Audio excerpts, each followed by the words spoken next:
is Los Angeles. Our Lady, the Queen of the Angels, as the Spaniards named her. The fastest growing city in the nation. It's been called a bunch of suburbs in search of a city. And it's been called the glamour capital of the world. A mecca for tourists. A stopover for transients. A target for gangsters. A haven for those fleeing from winter. A home for the hard-working. It is a city holding the hopes and dreams of over 2 million people. It sprawls out horizontally over 452 square miles of valleys and upland, of foothills and beaches. Because of that vast area, and because of a population made up of people from every state in the Union, Los Angeles is the largest police beat in the country, and one of the toughest. We're going to take you into the city hall where police headquarters are located. Here in communications are the ears and voice of the police. The lights on the complaint board flash 24 hours a day. Citizens reporting a prowler, a lost child, a man molesting a woman, an auto accident, a wild party. Spend an hour or two here and you will think the whole city has gone berserk. Minute by minute, the orders go out to the radio cars in the far-flung divisions. Watts and Wilshire and West Los Angeles. Hollywood and Hollenbeck Heights in North Hollywood. The work of the police, like that of woman, is never done.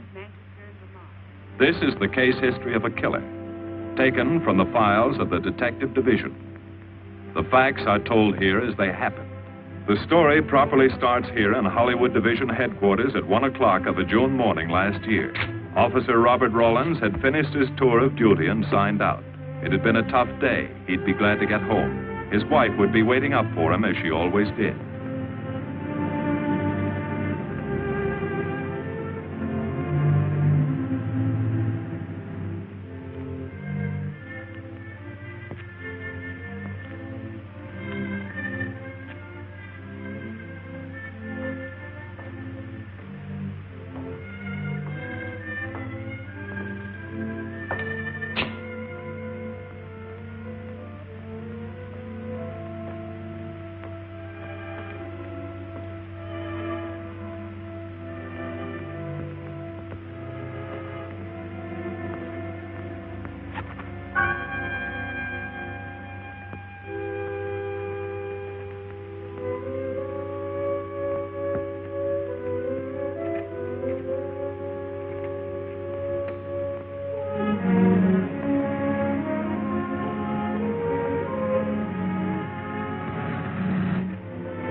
Hey, fella. Come here. What were you doing back at that radio shop? Just looking. I was on my way home. Live around here? Yeah, a couple blocks down. Let me see some identification. Sure. Yeah, I guess I forgot my wallet. Look, lad, I've got to see some identification. How about my Army discharge? I got it right here.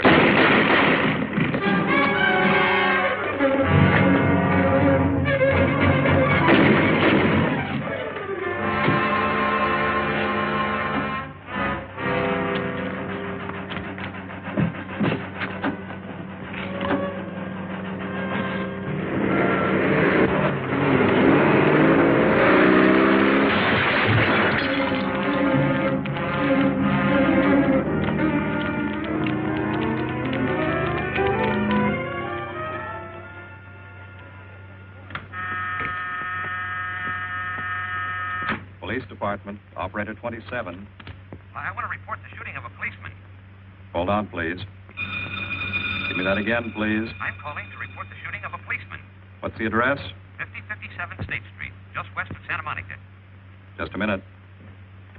Receiving hospital. Operator 2. Operator 27, 5057 State Street, 5057 State Street. An officer has been shot. Send an ambulance. All units in the vicinity of State Street and Santa Monica Boulevard. Proceed at once to 5057 State Street, 5057 State Street. An officer shot. Code 3.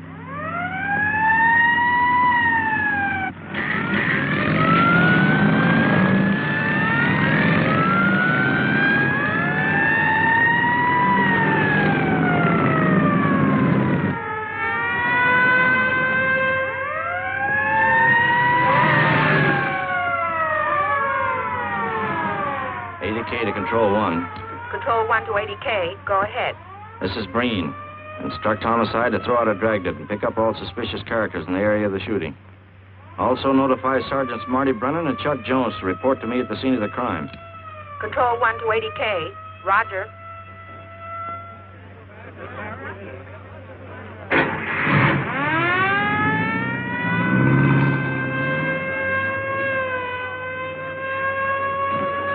I see. Well, what have you got so far? Well, not much, Captain Breen. A couple of cartridge cases.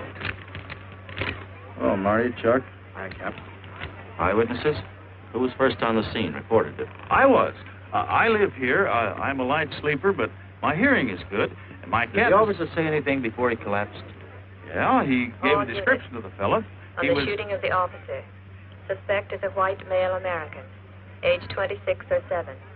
5 feet 10 or 11. 155 to 165 pounds. Brown hair. Regular features. Pencil mustache. Repeat broadcast. All units. Is that about it? Yes, sir, exactly. And the officer kept saying, he looked like such a nice kid. He looked like such a nice kid. As if he couldn't believe what had happened to him.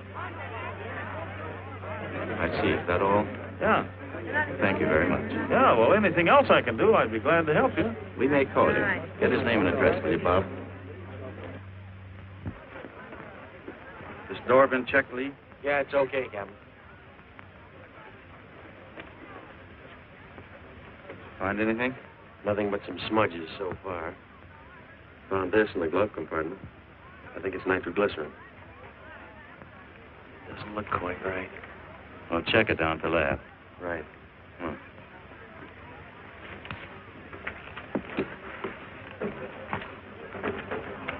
Open this up, Joe. No key, Captain. I'll try it open. Give me that bar, Frank.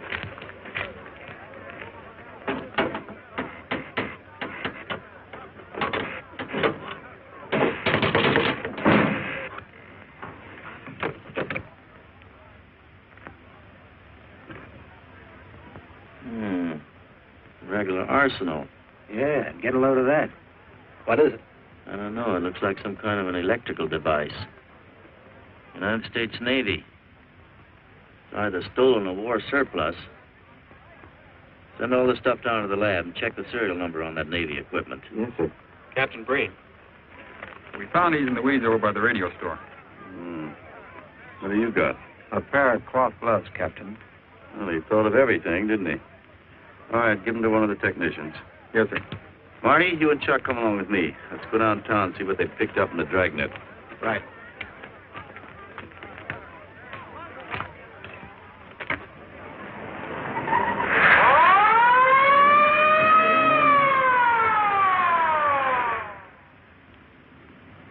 You know him, Marty?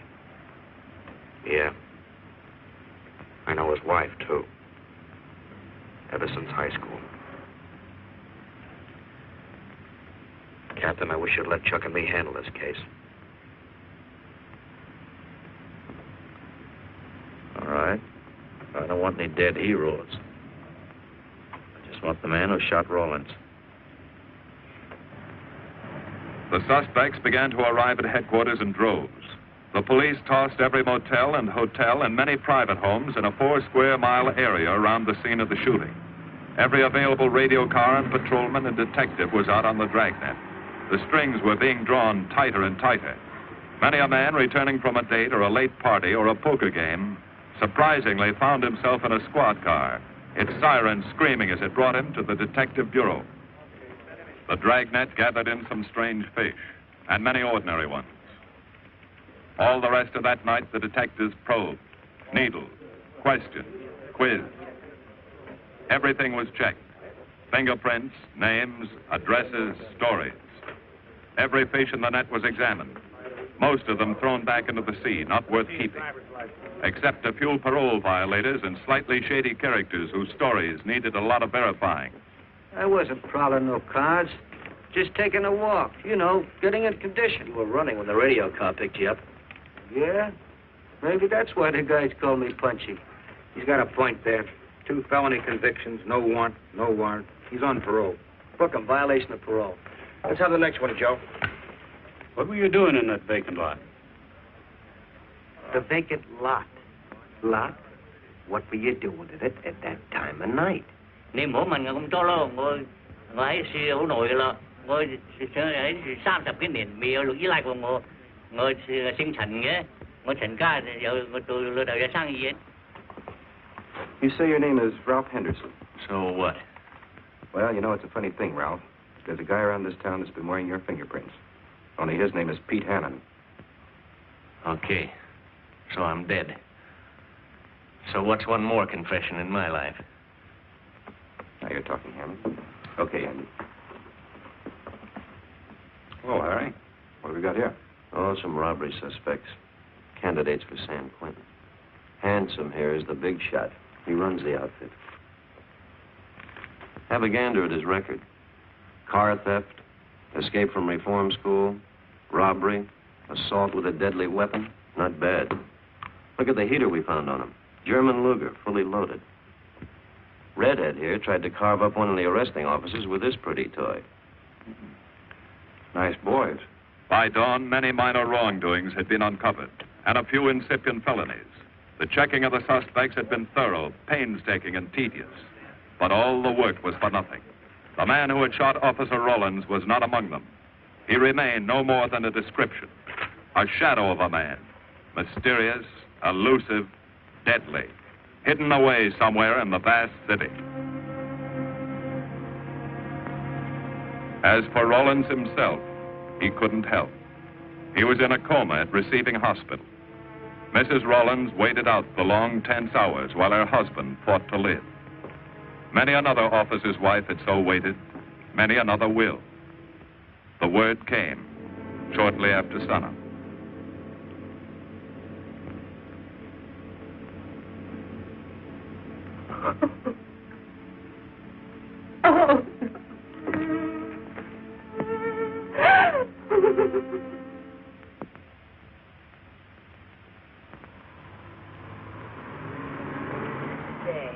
A white male American, 26 or 7, 5 feet 10 or 11, 155 to 165 pounds, brown hair, regular features, pencil mustache.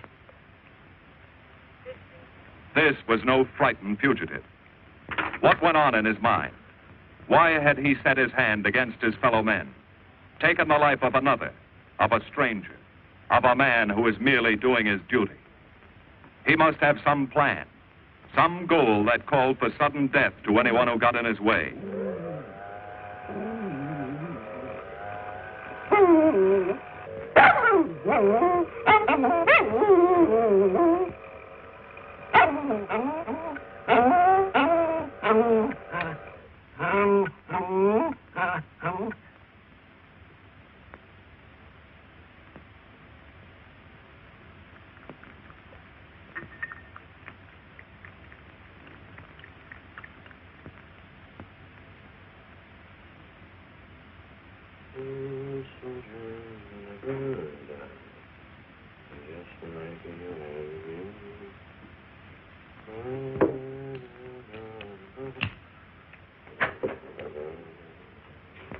Good morning, boys. Morning, Lee. Hi, Professor. Well, I thought this was safe cracker soup. You gonna drink it, I hope? I'm really a nice guy. Stick around. I'll prove it. Come over here.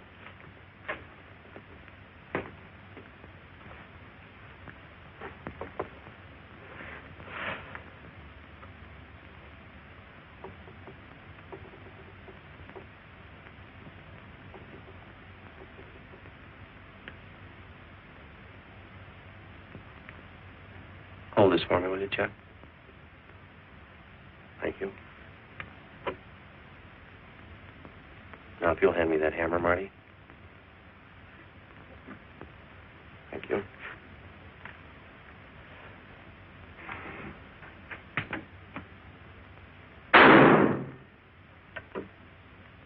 Yeah. Nitroglycerin. I didn't ask for a collection of fingers, just fingerprints. All those nice fingerprints on the car belong to the man it was stolen from, Cap. Nothing on the guns or picklocks? Not even an interesting smudge. The gloves? Common type, worn by undertakers. I'll check on them. They won't show anything. What did your scientific test show? A couple of little things. Tool identification on these picklocks. I got one under the scope. You want to take a look? Yeah.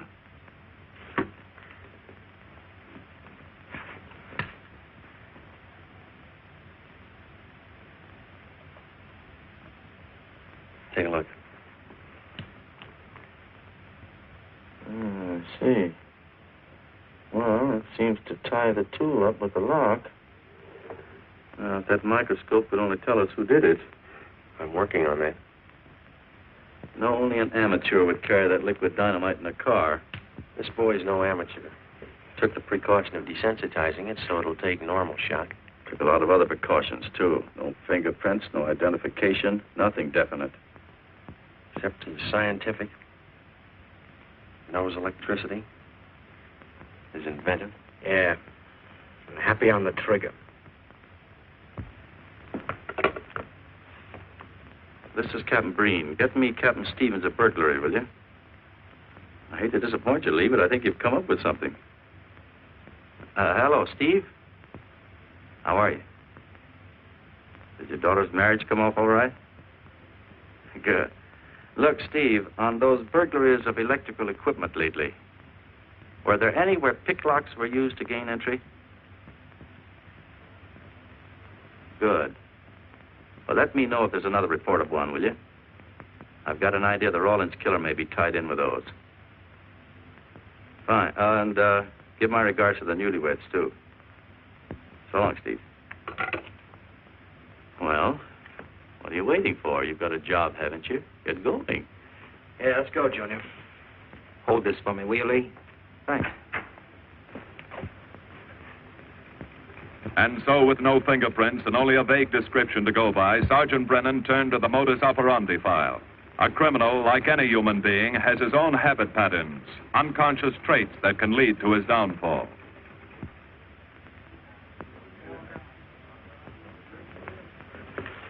Well, they are, Junior. List of burglars who use picklocks for entry. Oh, great. This narrows it down to just a couple of hundred suspects in this area. Give me a match, will you? That may not be so bad. This guy's improved on the system. Maybe he's left his trademark on some other job. Well, here we go, legging it all over town, asking a million questions. What you paid for, isn't it? Am I paid to associate with you, too, Junior? You could do worse. Not this year. Come on.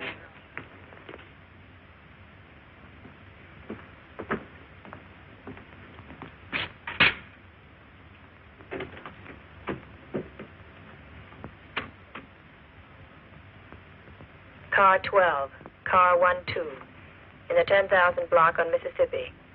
A 394-15 disturbance.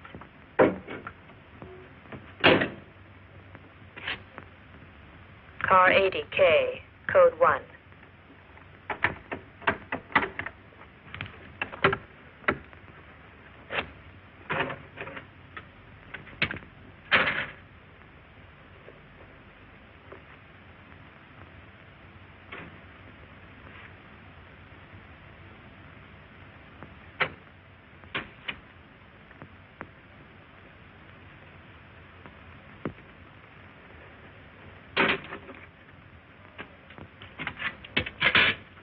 All units, on the broadcast of the suspect arrested in the shooting of patrolman Rawlins.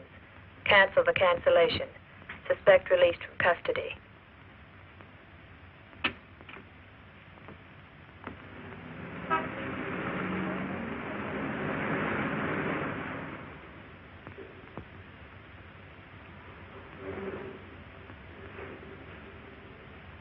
Oh, hello, Mr. Martin. You find Mr. Reeves in the machine shop.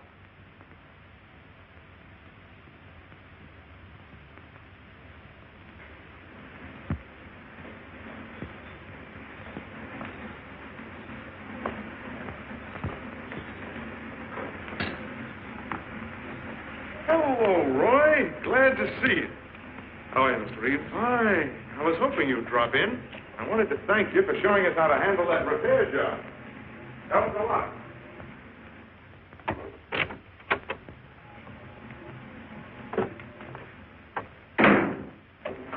Oh, what have we got this time?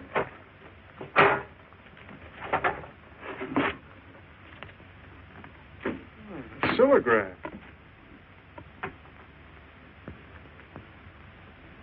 Well, there are plenty of these around, Roy. Not like this one. Yes, I see. I suppose, as usual, you've added your own improvements.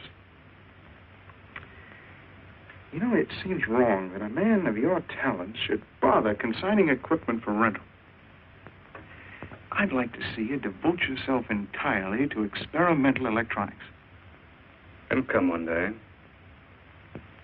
Out of a place like this. Well, why wait? I've got a pretty good setup here. You have modern equipment to work with, a lab, and my confidence. Thanks, Mr. Reeves.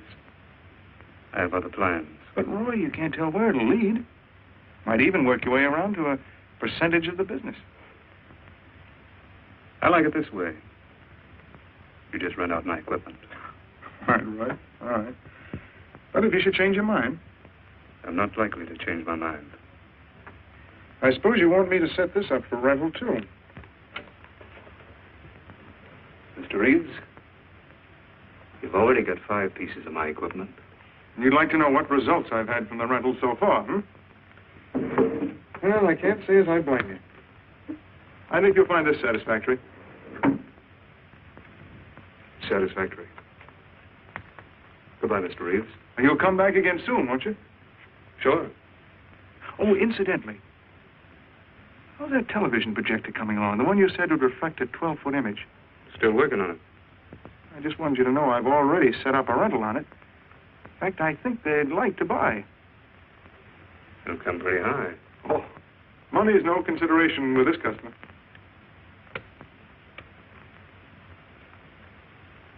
Tell him he can pick it up tomorrow. I thought you said it wasn't finished yet. It'll be finished.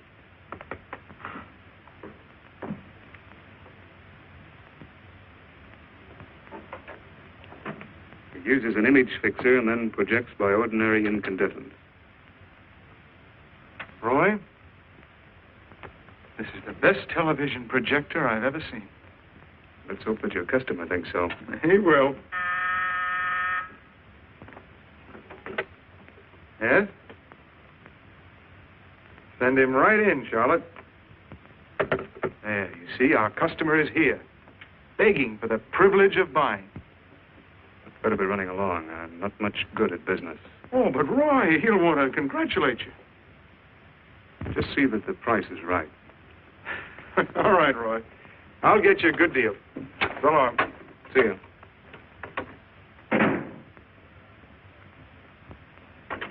Well, Mr. Dunning, come in. Isn't it a beauty?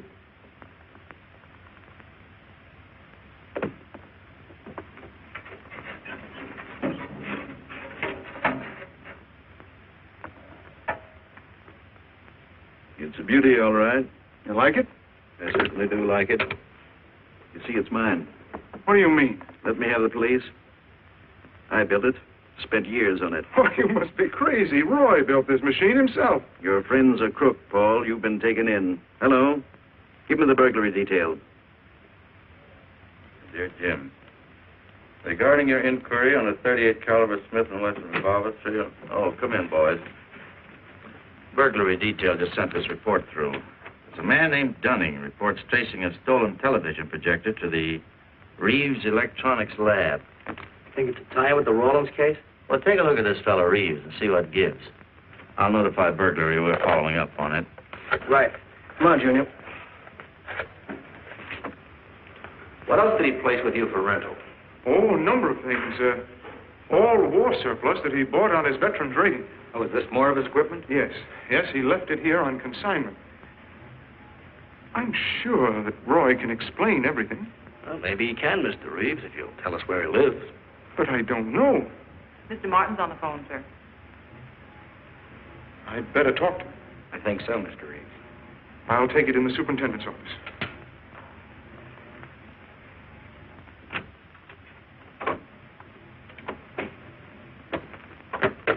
Tell him that you sold the set, and his money's waiting for him here. Find out what time he's coming by.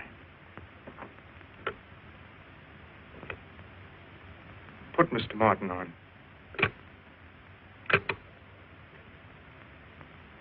Hello, Roy? Yes, I've sold it. Your money is waiting here for you. Yes, I'll be working late tonight. What time will you be by? First thing in the morning. Well, maybe you better come in tonight, Roy. A couple of things I want cleared up. Like what? Oh, technical things. Besides, I don't like to leave the money in the plant overnight. How about 8:30? Fine. I'll see you then. I'll leave the front door unlocked.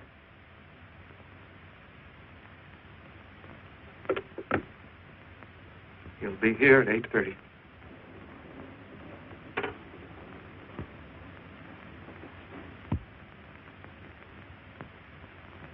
Well, I'll just run along home and get some dinner. We'd like you to stay too, Mr. Reeves. Why? For company. You want to cooperate, don't you, Mr. Reeves? Certainly. Good. Now, you just wait in your office. We'll be around. Very well. This way, gentlemen.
Reeves.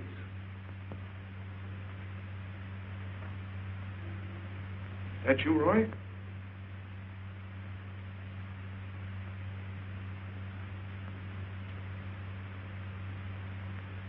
outside and block that alley door.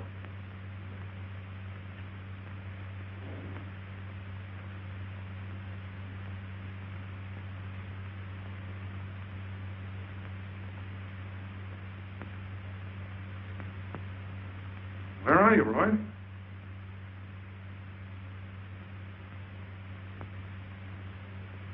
Who's in here? No one. I'm alone.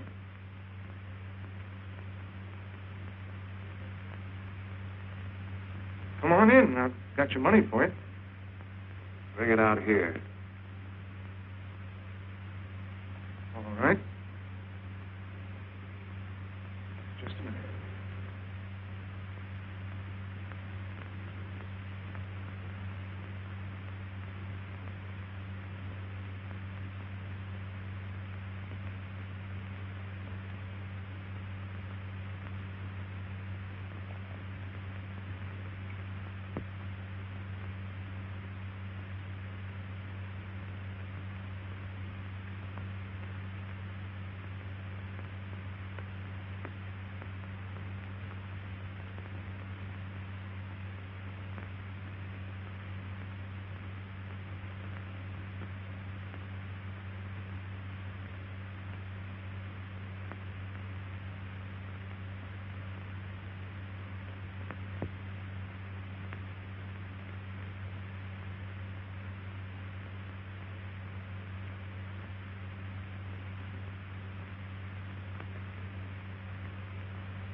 No. None of them even looks like Roy Martin. He had such a fine face. Didn't keep you from carrying a gun. Or didn't you know that? No, I didn't. I told you all I know, all he ever told me. What about his friends? Didn't he have a girl? No, I don't think so. He had no interest in anything but electronics. Where did he pick up the subject? Books, magazines. Mostly from the Signal Corps. He was attached to a radar unit. Get a teletype off to the War Department. That might help. Yes? Ready on your call to receiving hospital, Captain Breen. Hello, this is Captain Breen. What is the latest report on Sergeant Jones?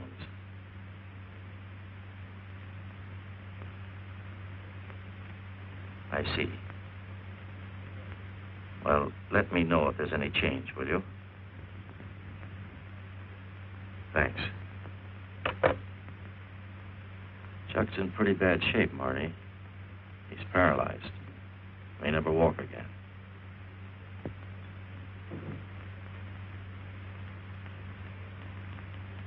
Oh, I'm sorry. It's funny that Martin showed up at 7 when he told you he wouldn't be there till 8:30. I don't know why. Except he was always unpredictable. I'll tell you why. Because you warned him. That's why he came early. That's why he came in the back way. But you heard me tell him the front door would be open. And the key didn't let him in the back way? He must have had one made. Why did you tell us the truth? Marty!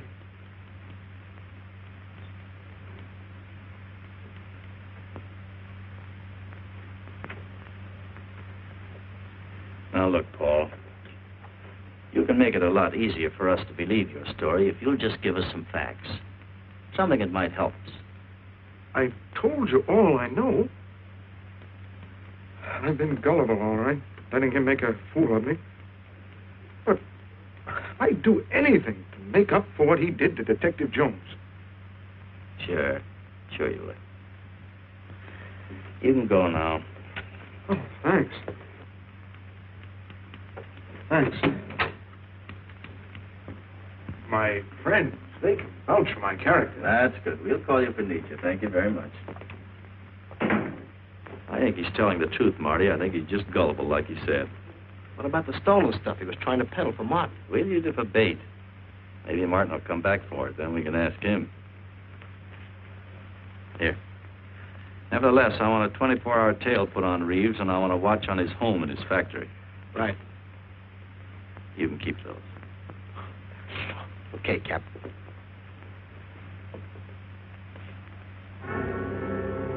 And now the killer changed his tactics, his modus operandi. It would baffle the police. They always expected burglars to remain burglars, not go in for stick-ups. They'd never tie this up with him. So wearing a variety of disguises, coming and going like a shadow, ready to kill if cornered, he struck the bottle stores in a one-man blitz that had the robbery detail dizzy.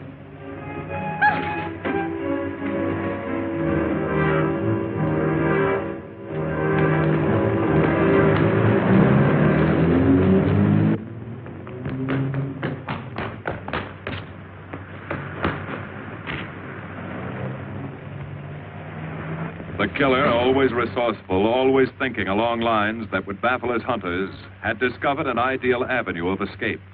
Under Los Angeles is a vast and intricate system of huge storm drains built to siphon off the flash floods of the rainy season. Many of the tunnels are large enough for 2 cars to drive abreast. Here were 700 miles of hidden highways. Ideal for the use of someone who needed to hurry from place to place without being seen. Ideal as a hiding place for guns and supplies in case of emergency. What is it, Lee? Well, the reason I asked you to come over is I think I've hit on something. An identification? No, not quite, but a tie-up. Now, these are the shells from the gun that killed Rawlins. These were fired in the liquor store holdup in which the bandit got away. And these were fired at Chuck. Now, as you know, every ejector, even in guns of the same model and caliber, is different. Each one leaves its own markings on the cartridge casing. Now, look at these fine striations. This deep gouge. The same on all three. In other words, the man who killed Rawlins and the man who shot at Jones and Brennan, the stick-up who's blitzing the liquor stores are all the same man. Right. All we need to know is what that man looks like. Get me Chandler in robbery, will you? I've got an idea about that. Also, it'll give us a chance to see if Reeves is on the level with us. Steve, Breen, about those blitz holdups you're on. Round up all the victims and have them down here tonight, will you? Oh, it's just a little scheme. Thanks, Steve. That's good. Now I'll sketch another one of the same type, only this time thin it out a little, huh? All right. Hi, Lee. How's it coming? Be ready for tonight? We'll be ready. Think it'll work? It should. When'd you get the idea? From a kidnapping case in Chicago. But I thought these slides might be an improvement over the method they used. Could be. Captain thinks so.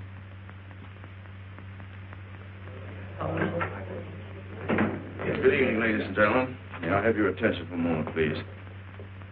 You've all been asked to sit in on a little experiment tonight.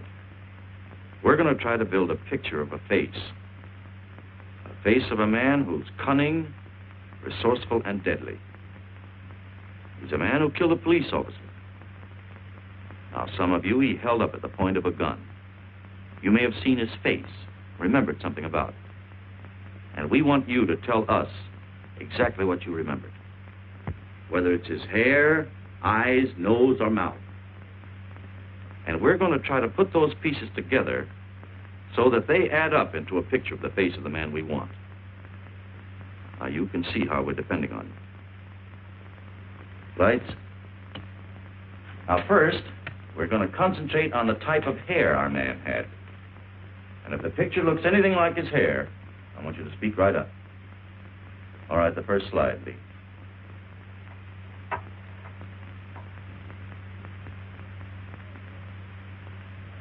His hair had waves in it, well groomed. That's the idea, Miss Smith.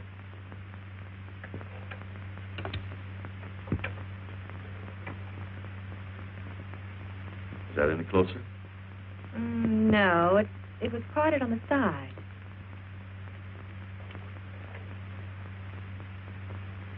Oh, that's more like it, except it was thicker.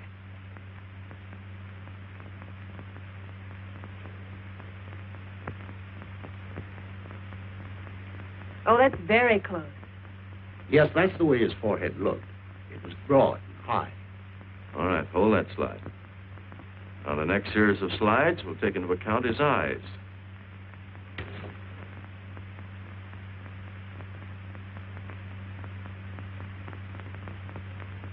Oh, 1 minute, please. Wait, 1 minute. His eyes were a little like that. Maybe a little smaller, like beads. Go on, Lee.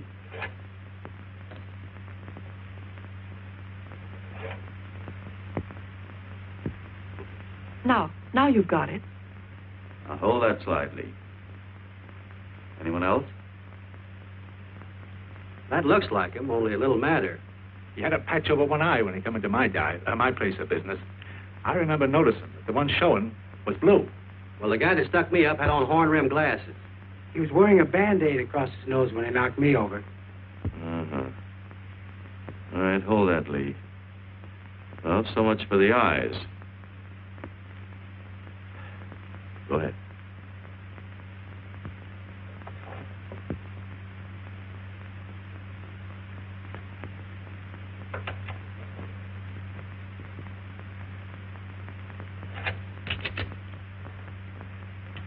Señor Capitán. Yes, Miss Montalvo? Ay, ¿cómo se dice en inglés? A sus órdenes, señorita. Ah, qué bien. En este bandido, la nariz fue chata, como aquella, pero un poco más chata y más ancha. Like that, Captain, but more snub, wider. Try another one, Lee. Como aquella, casi la misma. She says that's about it. Thank you very much, Miss Montalvo. Get Reeves. Any more comments? That's pretty close, all right. Pretty close. Perfect. All right, now we'll start on the mouth and chin. The next series, Lee. I think his lower lip stuck out more. The mouth was thin and mean, like it never laughed. Go ahead. Something like that, but thicker lips. There. That's it. That's him. All right, now hold that right there, Lee. Oh, come in, Mr. Reeves. Good evening, Captain. Did you ever see that face before? Why, it's Roy. Except for the hair being a little lighter and the eyebrows heavier. It's Roy. You're sure? I'm positive I'd know him anywhere. Lee, I want a retouched photograph. Now lighten the hair and give more body to the eyebrows. Right. Lights. That's all. Thank you very much. You've been a great help. It's positively amazing how you found out what he looked like. Well, we're looking for an amazing criminal, Mrs. Johnson. Thank you and good night. Good night, Captain.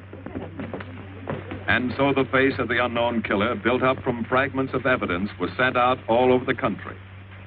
To chiefs of police, to sheriffs, to county constables and county jailers, to the wardens of prisons,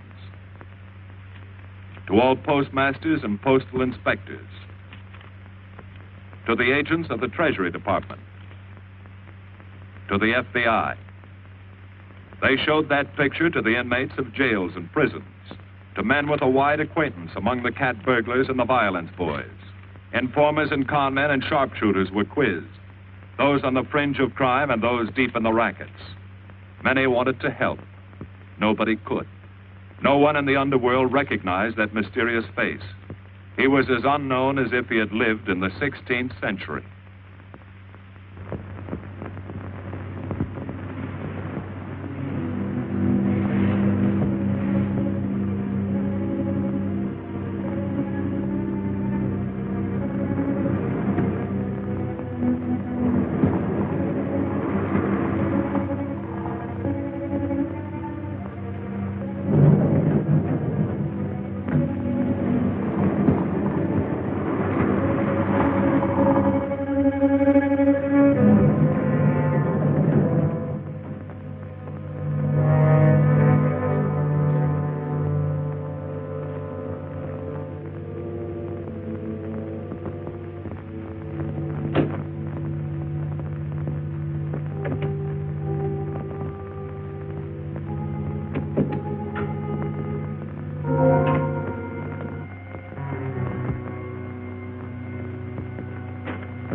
Roy. Listen carefully, Reeves. Control yourself. I know you're alone in the house. Act like you're alone. Cops are watching every move you make. The police here? They got you staked out like a muskrat hide, watching you around the clock. Here at your plant, tailing your car. Sit in that chair.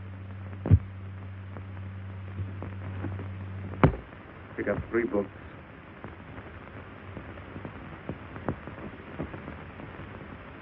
Don't look up and don't answer me. All right. But glance at the book.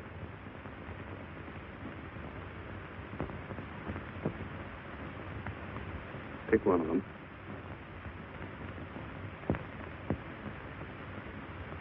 Okay. Now, that's the book you want to read before you go to bed. Now, get up and turn off the lamp.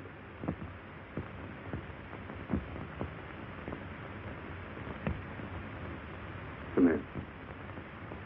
Come here.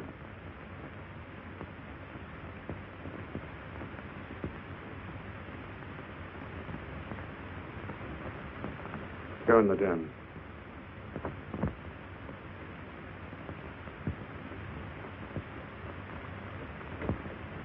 Pull those drapes back.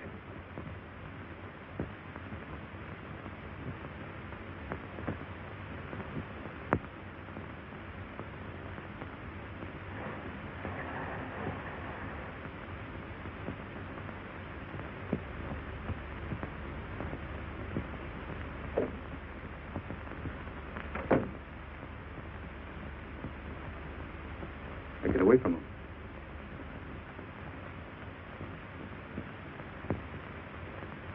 What do the cops know about me? Not very much, Roy. No fingerprints. They haven't even got a picture of you. They're trying to make one.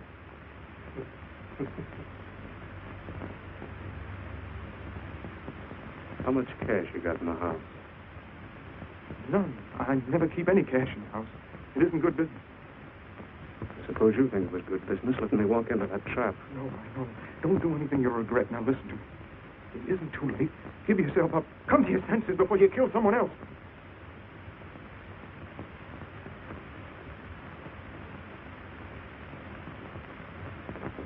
What do you mean, someone else?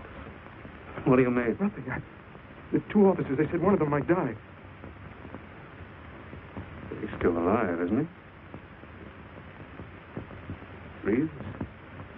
I never thought you'd stooge for the police. You almost got me killed. Roy, you know the police are right outside. You'd never get away with it.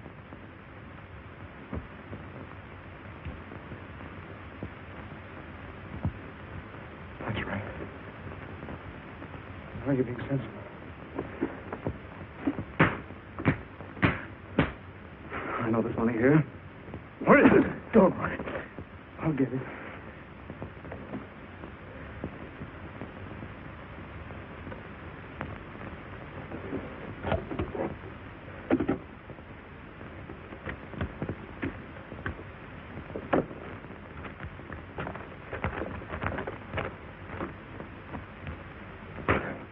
It's not enough. Stuff you've got in mind is worth thousands. I'll get more. Get it. Keep it handy. I'll be back next week and next month. But get it and have it ready. Just give me time.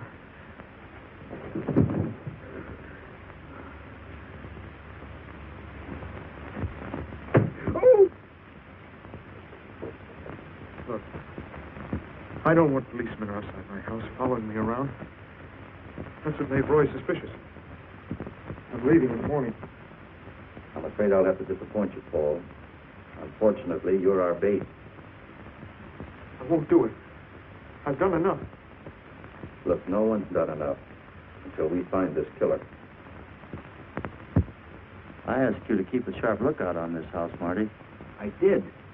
Two of the best undercover men in the department were assigned here. I didn't keep Martin from getting in. What's the matter? You tired?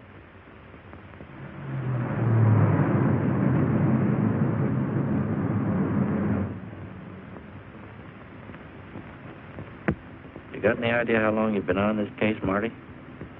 Months. Long enough to have come up with something by this time. You know any more about the Rawlins killer than you knew the first week? Yeah. He's about the toughest nut I've ever had to crack. That's what I told the chief when he called me in this afternoon and wanted to know why the case hadn't been broken. Look, Captain. Rawlins was a friend of mine. So's Chuck.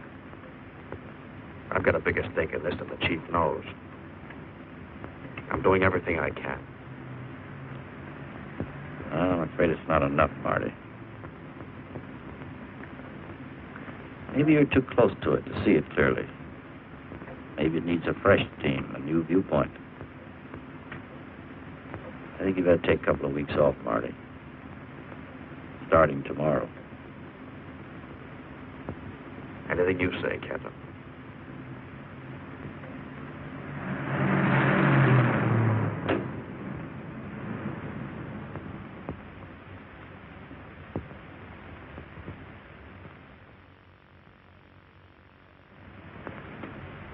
Hiya, Marty. Hi, Chuck. Meet Miss Scanlon, my new bodyguard. He's the one I've been telling you about. Oh, you mean the one with the steel trap brain? How do you do? Hello. Say, this guy been behaving? After a fashion. See, she takes me out in my go-kart, puts me to bed, wakes me up, dresses me. You're perfectly capable of dressing yourself now, Mr. Jones. I'll be back in a few minutes. Well, how's it been going, Junior? Oh, pretty good, Chuck, pretty good. Is that why you're off the case? How'd you know? Breen was in to see me this morning. Oh. Suppose he also told you they put a new team on the case. He told me everything. Yeah. Let's see what his new boys dig up. Well, maybe they'll examine the facts of the case a little more carefully. What facts? That our man's sharp? That he's intelligent and works alone? That he has no record, never leaves a fingerprint and knows every move we make? Sure, plenty of facts, only they add up to nothing. Sure, forget it. You got yourself a 10-day vacation. Go on down to the beach, get a suntan. By the time you get back, the case will be broken. Isn't that what you want? You know better than that. All I know is what I hear. You sit there batting your gums about how the old man let you down. Maybe he's trying to wake you up. He's got a funny way of showing it. There you go, flying off the handle. Always taking things for granted. I wish I could get up and boot some sense into you. He knew what this case meant to me. He still does. That's why he's trying to get you mad enough to do something about it. You don't really figure that's his idea, do you? I know it is. Ah, it's a tough case, Chuck. Not an angle, nothing to go on. You'd know what I meant if you were out working with me. I have been working with you. That's all I've had to do lately, just sit around studying what little facts we have, trying to figure out who he might be. You know the kind of a guy we're up against, then. I tell you, Chuck, this guy's a genius the way he operates. As if he were right there with us every time we go out after a lead. Oh, sure. Breen's been tipping him off just to make you look bad. Yeah, almost like that.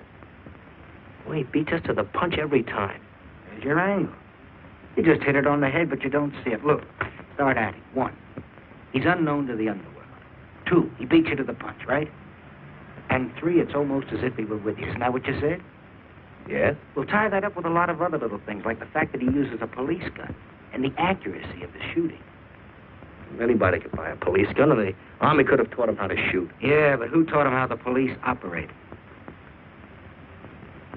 Oh, I know what you're driving at, Chuck, but a cop. Those things happen. Yeah.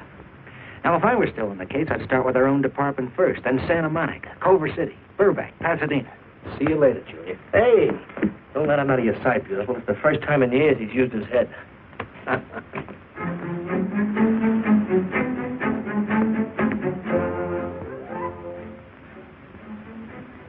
But you get a print of every mug we take. We always send LA a copy, Sergeant. It's personnel photos I want. You mean of our boys?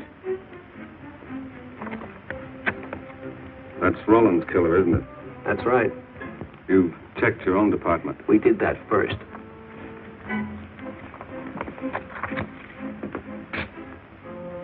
And so the tedious quest went on. Sergeant Brennan wore out his shoes and his patience, going from police station to police station, checking photos until his eyes were blurry. For police work is not all glamour and excitement and glory. There are days and days of routine, of tedious probing, of tireless searching, fruitless days, days when nothing goes right, when it seems as if no one could ever think his way through the maze of baffling trails and criminal leads. But the answer to that is persistence, and the hope that sooner or later something will turn up, some tiny lead that can grow into a warm trail and point to the cracking of a tough case.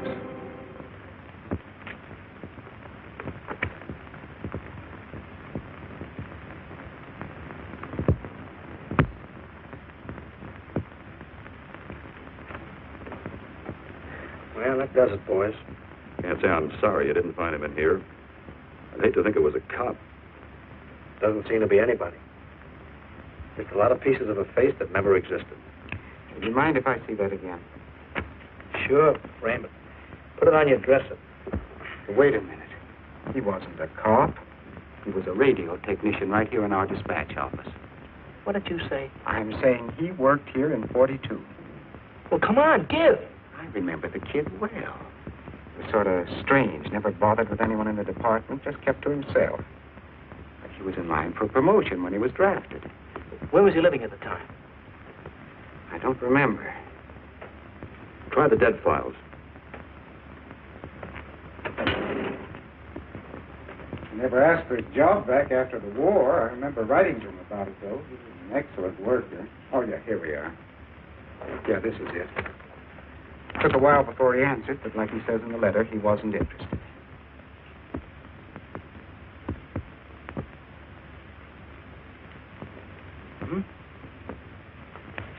Postmarked Hollywood. No return address. What do you want us to do? All the work? Oh, thanks a lot, Freddie. You remember, he was a civilian employee.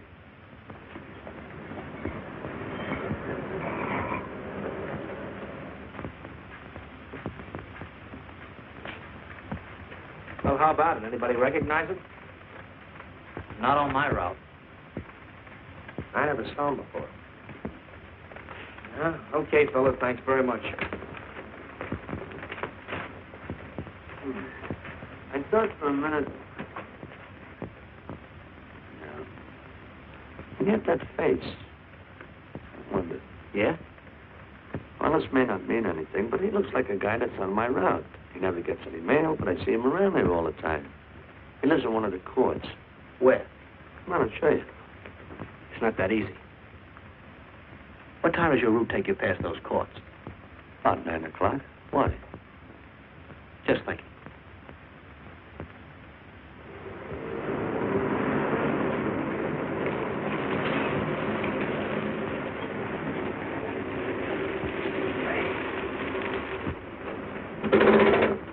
You got any chocolate milk? Sure have, buddy. Yeah. Thanks.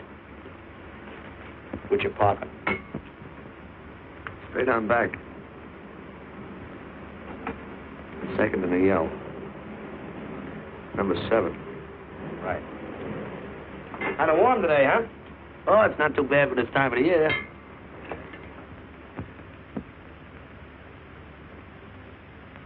Good morning. Morning. You're new in the route, aren't you? We had substitute. What happened to the other stuff?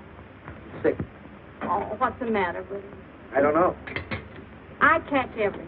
Hear about it on the radio, and next morning I got it. Too bad. You aren't very social. The regular fellow always stops and talks to you. Sorry, Letty, I'm a little late this morning. I was hoping maybe you could help me. There's something very funny going on in this court. Yeah? I was scared to go to the police with it. I thought maybe I might be poisoned. What? Yeah. By the manager. She's a witch. She's a what? A witch. She puts poison in my milk. Oh, I see. Look. You switch the bottles when she isn't looking, see? Drink her milk. Then you'll be safe, right?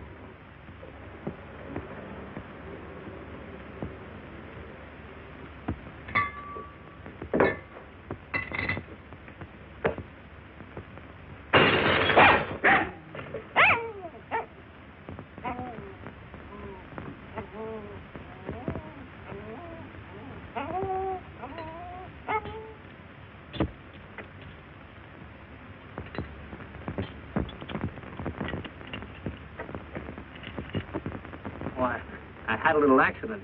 Got a mop, I'll clean it up. Leave it be. I'll clean it up myself. Okay, mister.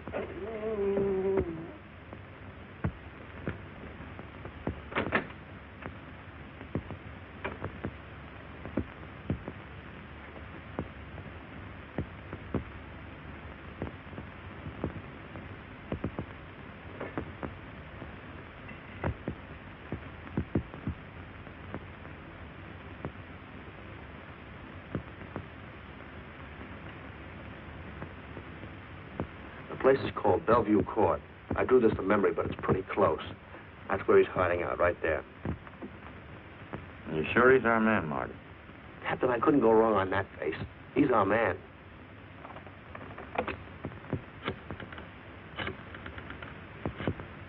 Now, there are 5 cottages in this area, and 2, number 6 and 7, in the L at the end of the row.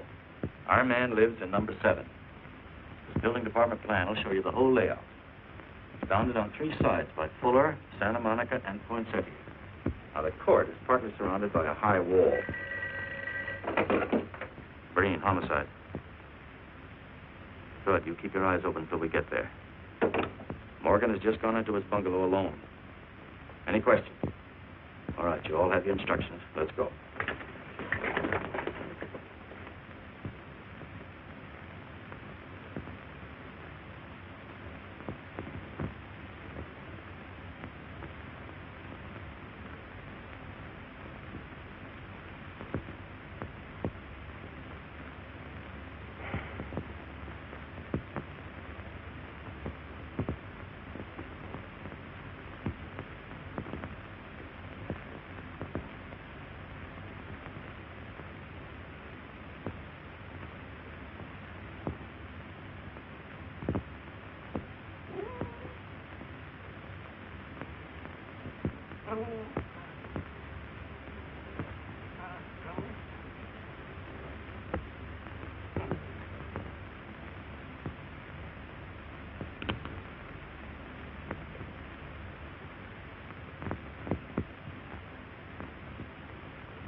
We're out on time.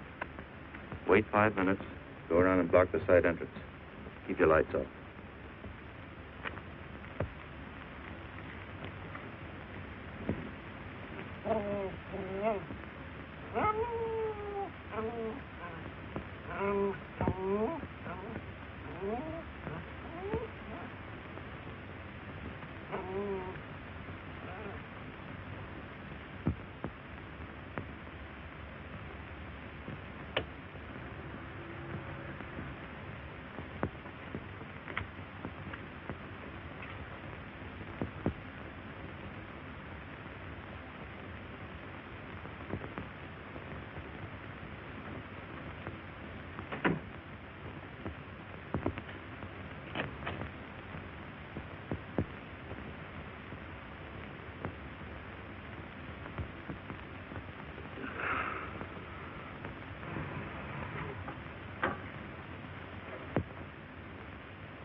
He's loose.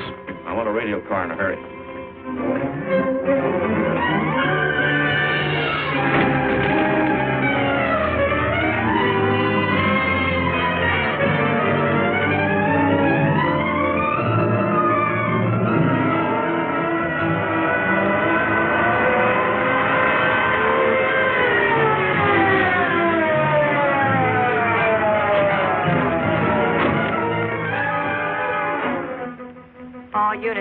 All units in the vicinity of Santa Monica and Fuller.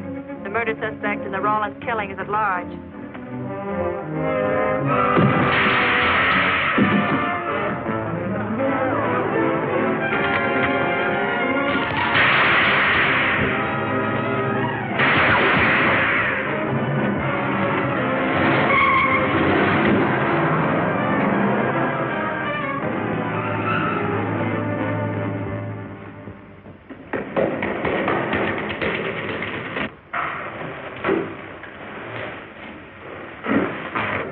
I want a map covering the storm drain system in this area. Get it? Meet me at Venice and Garfield. Jones, Miller, you stay here in case he comes up for air. I want a man at every other drain entrance along this line. Got to come up somewhere. Come on, Marty. You're driving.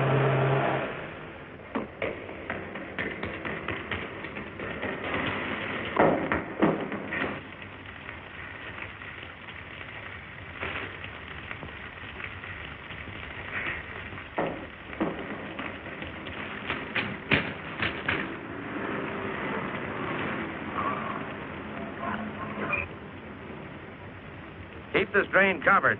It's liable to pop out anywhere.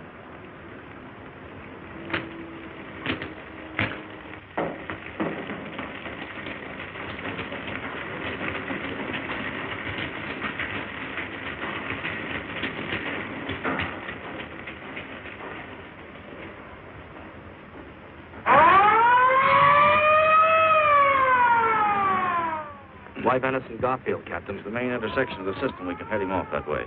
ADK to Control 1. Clear frequency 7. This is an emergency. Control 1 to all cars on frequency 7. Stand by. Control 1 to 80K. Go ahead. Notify homicide. Send the following to Venice and Garfield.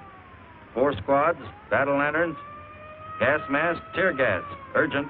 This is a code 3. Control 1 to 80K. Roger.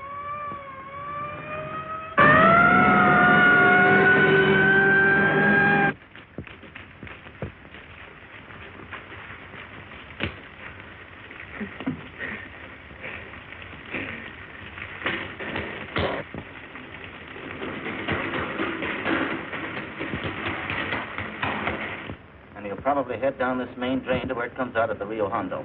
Now, you take your squad and cover that exit. Right. Keep all spare radio cars cruising back and forth along this main street. Watch the curb inlet. We'll go in here.